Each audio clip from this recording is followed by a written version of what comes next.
with another part of awareness information about cerebral palsy, because March is Cerebral Palsy Awareness Month, and I thought I'd make best use of the time that I have with you.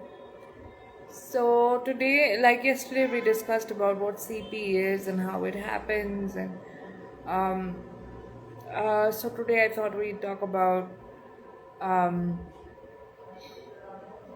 you know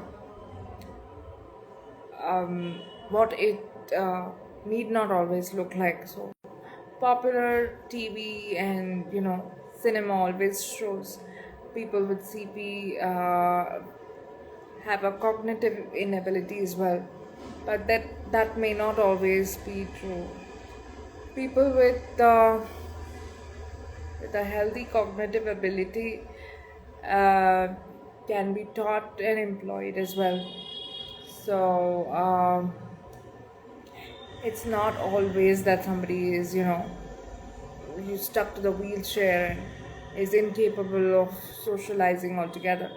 You can see me right here, and I'm talking to the camera, hoping to reach out to all of you and break the stereotype that has been going on for ages now. So, if you reach out to the a sect of probably people with cerebral palsy, you will also find people who are approachable, employable, and teachable, and they can probably make a difference to the society that we've all been waiting to experience. So, yeah, let's not stick to these stereotypes and see what's available out there. And if you have any other questions regarding this, you can always reach out to me. I'll answer them for you. I'll wait for a few minutes, unlike yesterday, give you some time to think about what crosses your mind when you think about cerebral palsy from yesterday's interaction that I wanted to have but couldn't. So maybe I'll give you some more time today.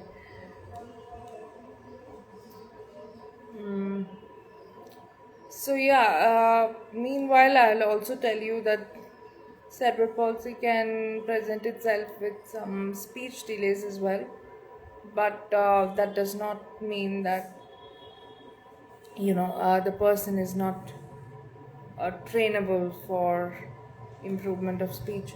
If you find someone with cerebral palsy struggling to speak, you can always reach out to a speech therapist and try to make a difference and make the communication more understandable in terms of um, language or gestures or a combination of both, which is true for anybody for that matter. I think the key here is to be patient and persistent. In my case, I can speak 3 languages fluently, and that has been possible mostly because I've observed people speak a lot around me, and I picked up a lot of these languages even before I went to receive formal education. So the effort needs to begin at home and as early as possible, as you may already know. So yeah, what we can do is start early and continue to speak as much as possible and as naturally as possible to the child with CP or to the adult with CP, and ensure that our message is conveyed to them while trying to receive their message as well.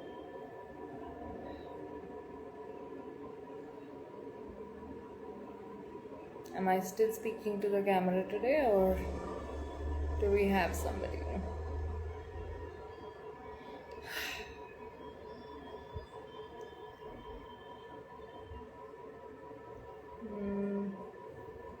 Otherwise, as far as I know, CP does not require any specific diet or specific medication.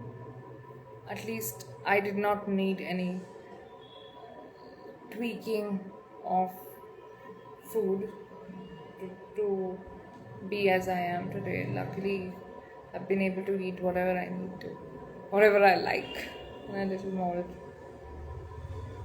sometimes. But yeah, but I think that will differ from person to person, and also from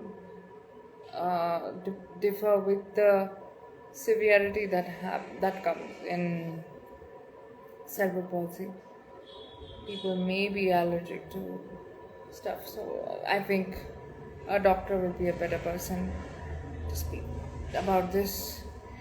But yes, a pause.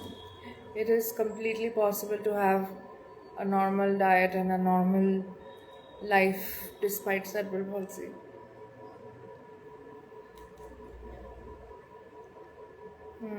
What else do I want to tell you about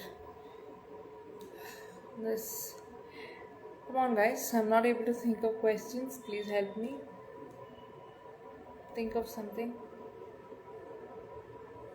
What do you want to know? Have you met anyone with CP before?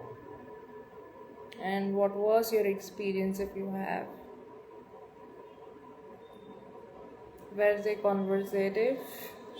If not, what did you do to reach out and interact with them? Did you do anything at all, or did you just assume that it'll be difficult and just let it be? A lot of times there's a lot of hesitation even though you want to go and say hi. So next time if you meet someone, try to put aside your hesitation and see what you can do. It's okay, I think, to say hi. Least offensive, just smile and say hello like you would to anybody else. These days there are devices even to help people with speech difficulty to communicate. So yeah, hopefully people will use them, and then there's sign language. But as far as I know, as far as the people that I've seen while I was taking treatment, I still am taking treatment. While I am taking treatment, I see that speech is something that can be achieved, and all we need to do is consistent speech therapy in case you see someone with speech delay in cerebral palsy. So yeah, I get asked this a lot. How are you able to speak so much so well? So I think this has all to do with how my family has kept talking to me and to each other in my presence. So it just became very easy for me to pick up from what they're saying and imitate the same. I do not remember making any specific efforts to speak. At least that came out naturally. So uh, so I'm talking about speech difficulty here because I see that as one of the major problems associated with cerebral palsy, apart from cognitive incapacity or disability. I don't know what the right word is for that. So if you see that there is reception of information that you are giving, and if the person with cerebral palsy is able to understand what you're trying to say, then you should definitely make an effort to educate and um, probably empower that person with schools and in school homeschooling or formal schooling or whatever suits your needs and your child needs. Just remember that persistency is what helps you grow. Let's wait for a few more minutes, maybe, so that we know that we made the best use of March this year.